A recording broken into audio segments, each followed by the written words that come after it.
है आप सबों का हमारे YouTube चैनल दांगी इतिहास में।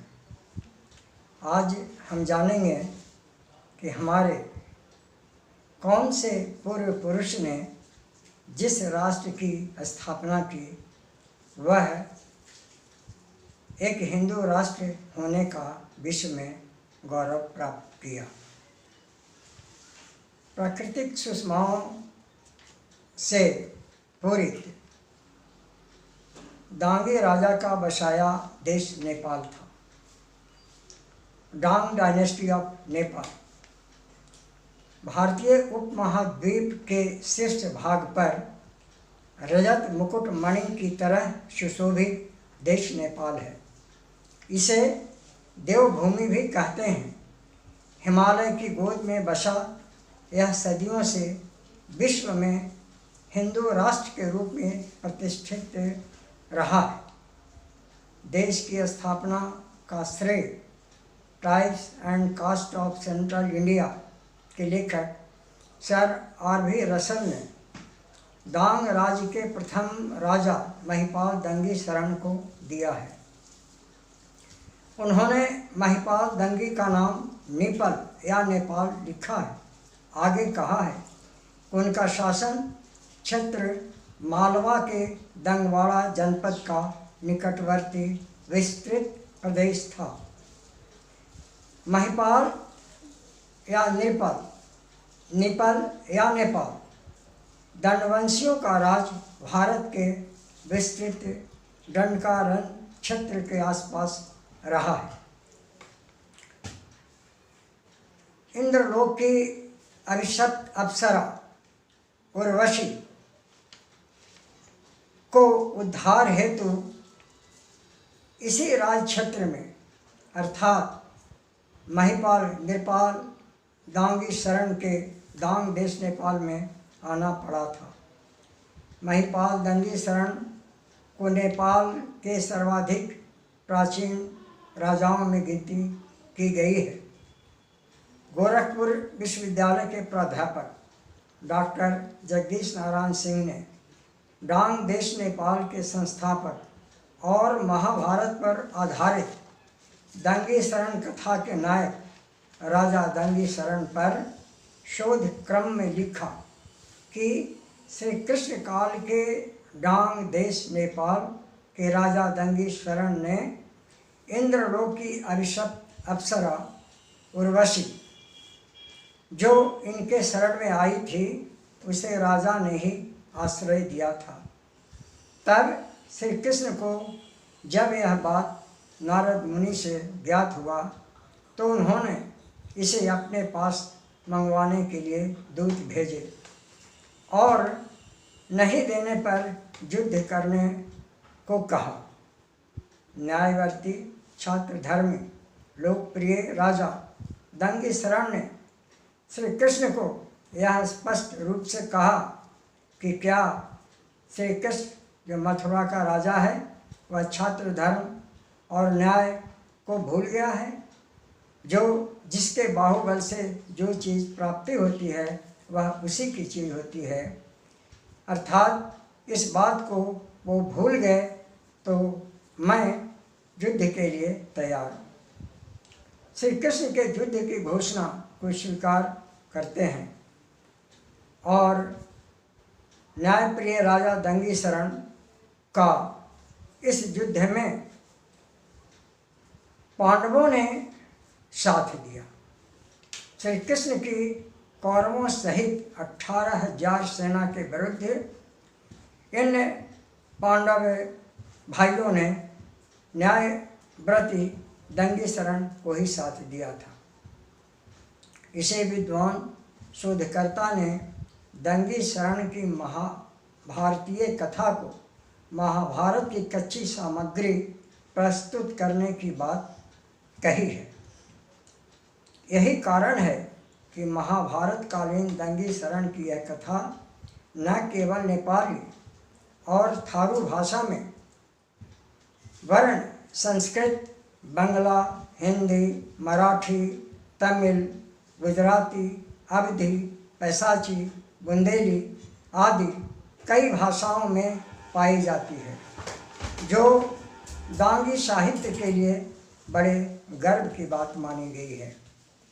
इतना ही नहीं, डांग देश नेपाल में एक लंबे काल तक महिपाल दंगी शरण के जिन वंशजों ने नेपाल पर राज किया, उनमें दंगी शरण के वंशज में लघु दंगी, अपर दंगी, अंगार दंगी, चितल दंगी, सारंग दंगी, मगर दंगी, उरगसेन, माधवराज, मदनसा रानी, माणिक्य परीक्षक, रत्न परीक्षक, रतन सेन, दंग भीमसेन आदि प्रमुख हैं। खासकर पुस्तक के अनुसार दांग देश नामक गांव जिला गुरार सिउन रियासत नेपाल में दंगव राजा का बसाया हुआ है।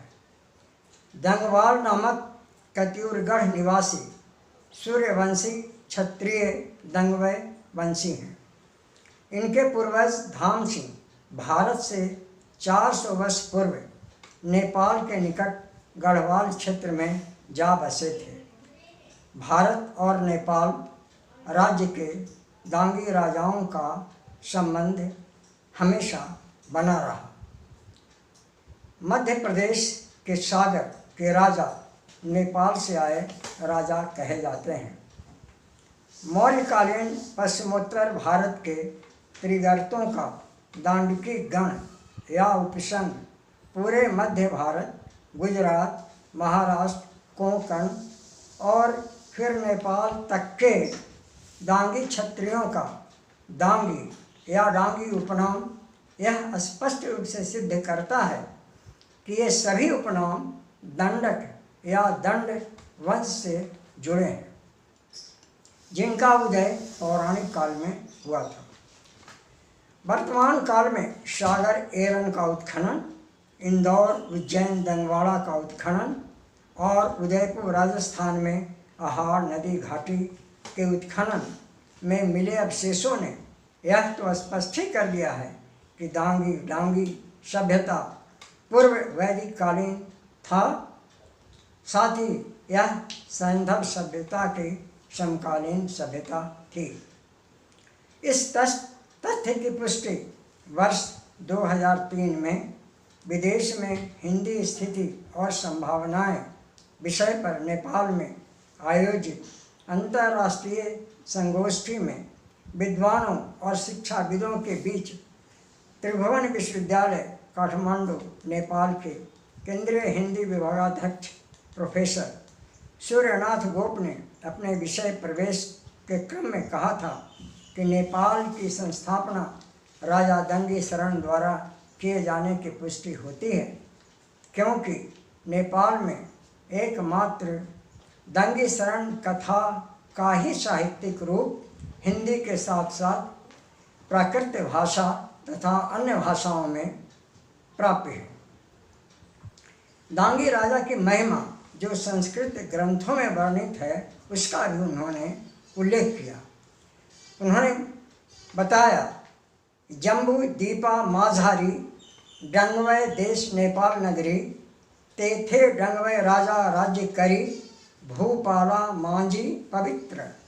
अर्थात जम्बू द्वीप के मध्य में डंगवय देश नामक नेपाल नगरी है, जहाँ डंगवय नामक राजा राज्य करते थे, जो राजाओं में सर्वश्रेष्ठ और अति पवित्र थे।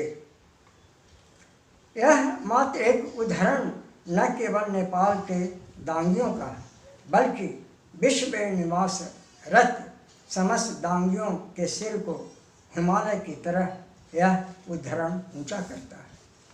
दंगी शरण कथा का विवरण क्षत्रिय वंशावली वर्ष 1961 तथा भारतीय दांगी इतिहास वर्ष 1970 में लेखक द्वारा प्रकाश में लाने के उपरांत वर्ष 1972 में प्राध्यापक वसंत दादा कुलकर्णी, विभागाध्यक्ष मराठी विभाग, उस्मानिया विश्वविद्यालय हैदराबाद आंध्र प्रदेश ने इस पर शोध कार्य करवाया, जो 12 भौलों में उपलब्ध है।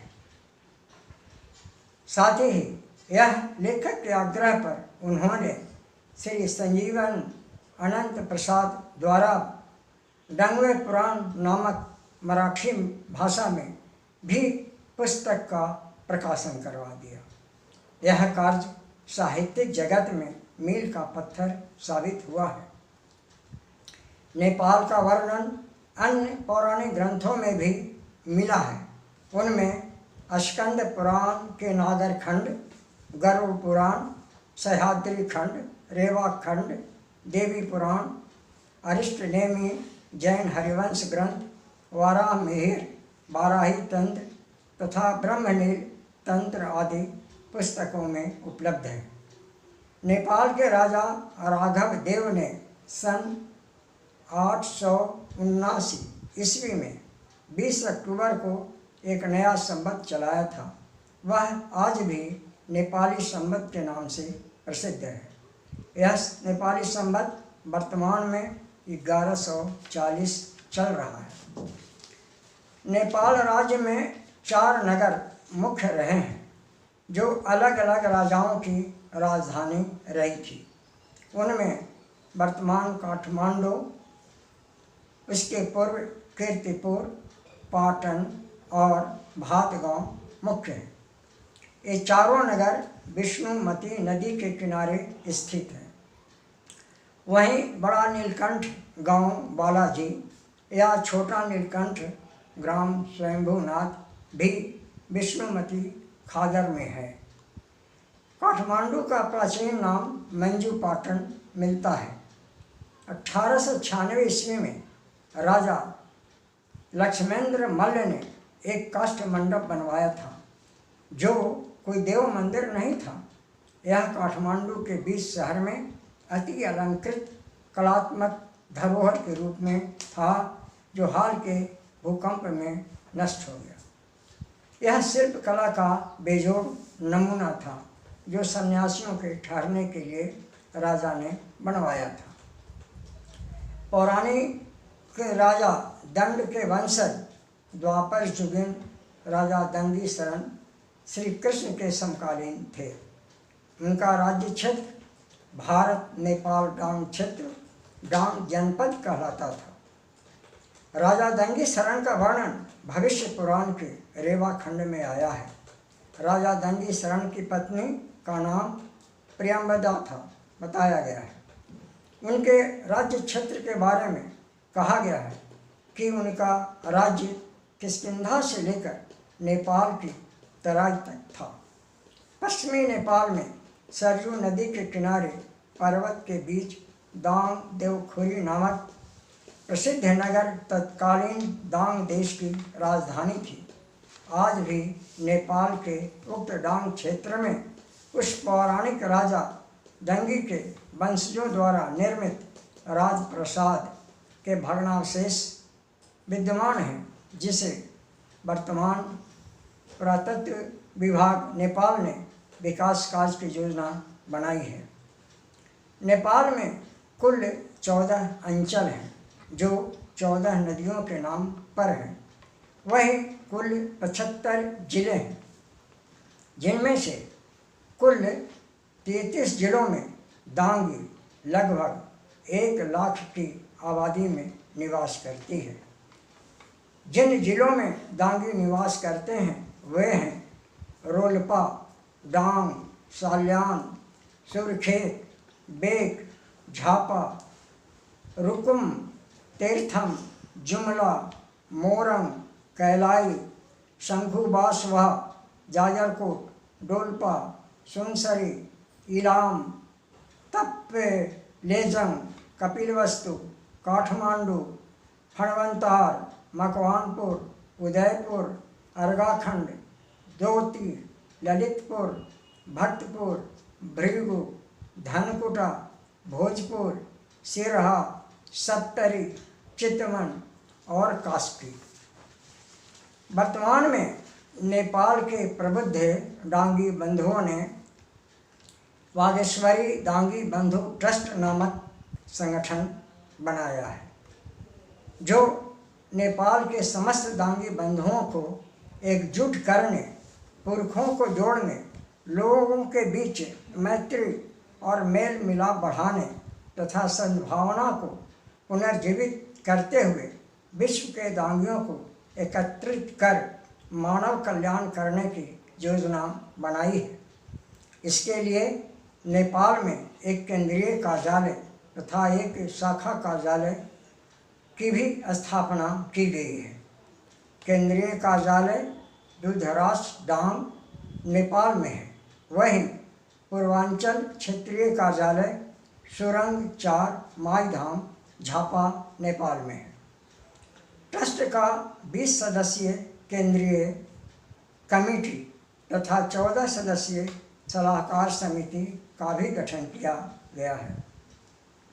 केंद्रीय कमेटी के अध्यक्ष माननीय चतुर्मान दांगी जी डांग नेपाल, उपाध्यक्ष माननीय दधीराम दांगी जी मोरन नेपाल, जनरल सेक्रेटरी श्री चंद्र बहादुर डांगी जी तथा ट्रेजरर डॉक्टर शास्त्री मोतीलाल डांगी जी डांग जिला नेपाल के हैं। पूर्वांचल शाखा झापा नेपाल के क्षेत्रीय अध्यक्ष श्री लक्ष्मी नारायण डांगी जी, क्षेत्रीय सचिव श्री मोहन कुमार डांगी जी तथा क्षेत्रीय कोषाध्यक्ष श्री खड़ग डांगी जी हैं। संगठन की ओर से एक बृहद वंशावली पंजी तैयार की गई है, जिसमें नेपाल में बसने वाले सभी परिवारों का लेखा जोखा वर्णित है। विश्व का अन्य मानिसहरू अन्य ग्रह उपग्रहहरू को यात्रा गरी नवीन अन्वेषणमा लागि रहेको र सफलता पनि पाइरहेको सन्दर्भमा हामी भने आफ्नो पहिचानको खोजी माने रूम मिल्लर हनु परिरहेको तीतो यथार्थतालाई मनन गर्दै 2045 ज्येष्ठ महीनामा झापा वीरता मोड़ कृषि थोक बाजारमा हाम्रा अग्रजहरूको प्रयासमा वंशावली को खोजी गर्न स्वर्गीय श्री अटल बहादुर डांगी को अध्यक्षतामा गठित 11 सदस्यीय केंद्रीय डांगी वंशावली सहयोग समिति ने सांगठनिक रूप ले जातीय पहचान का लागी अगी बढ़न खोजिए को पहलो पायला मान सकिन्छ। जसमा श्री चक्र बहादुर डांगी, श्री चंद्र बहादुर डांगी, स्वर्गीय श्री राम बहादुर डांगी, श्री दधीराम डांगी, श्री देवी डांगी, श्री विष्णु बहादुर डांगी, श्री थिर बहादुर डांगी, श्री सोम बहादुर डांगी, श्री तीर्थराज डांगी आदि अंग्रेज बंधुहरूको उल्लेखनीय भूमिका रहेको पाइन्छ। अर्थात अन्य सभी स्थलों में यात्रा कर नई खोजों में सफलता पाकर अपने पहचान के लिए 2045 ज्येष्ठ महीना में झापा वीरता मोड़ कृषि थोक बाजार में अपने अग्रजों के अथक प्रयास से वंशावली खोज के लिए स्वर्गीय श्री अटल बहादुर डांगी की अध्यक्षता में 11 सदस्यीय एक केंद्रीय डांगी वंशावली सहयोग समिति का गठन किया गया था। खोज कार्य पूर्ण होने पर उसका प्रकाशन भी करवाया गया है। इसके लिए श्री गोपाल डांगी के संयोजकत्व में श्री मन कुमार डांगी, श्री खड़ग डांगी, श्री तिलक डांगी तथा श्री बलराम डांगी समेत वंशावली प्रकाशन समिति का गठन किया गया था।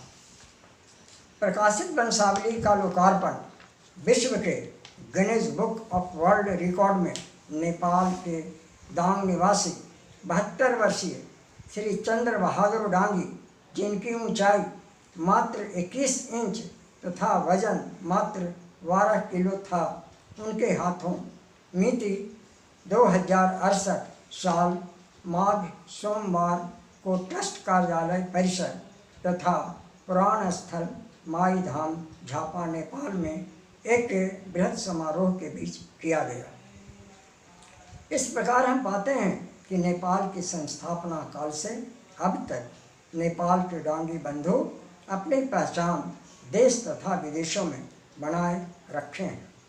नेपाल के राज परिवार के काल से वर्तमान काल तक में भी इनकी भागीदारी सत्ता तथा सेना में महत्वपूर्ण पदों पर रही है। नेपाल राज्य के समय में ही नेपाल टूरिज्म बोर्ड के चीफ एग्जीक्यूटिव अफसर श्री टेक बहादुर डांगी द्वारा डॉक्टर शत्रुघ्न डांगी को मकर संक्रांति 2005 में दिल्ली बुलाकर विश्व स्तरीय खोज हेतु एक संगठन बनाने का निर्णय लिया गया था, जिसमें विश्व डांगी संगठन की प्रथम बैठक नई दिल्ली स्थित lotus garden 3 star hotel Hyatt Regency में आयोजित की गई, जिसकी अध्यक्षता समाज के प्रथम IAS श्री क्षेत्रज्ञ महतो डांगी ने की थी। संचालन डॉक्टर शत्रुघ्न डांगी, निदेशक सांस्कृतिक अनुसंधान केंद्र गया, बिहार ने किया। इस मौके पर अंतर्राष्ट्रीय जगत में डांगी समाज के निवासरत लोगों की खोज करने, उन्हें संगठित करने तथा आपस में संपर्क स्थापित करने का निर्णय लिया गया।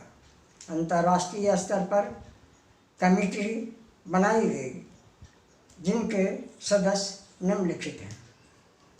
अध्यक्ष Shri Tek Bahadur Dangi, Salyan, Nepal, Kathmandu. General secretary doctor Shatrughan Dangi, Gaya, Bihar. Treasurer Shri Chandan Dangi, Uttarakhand, Bharat.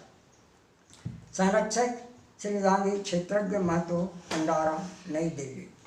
सदस्य श्री उपेंद्र कुमार डांगी, तत्कालीन राष्ट्रीय अध्यक्ष, अखिल भारतीय डांगी क्षत्रिय संघ, भारत।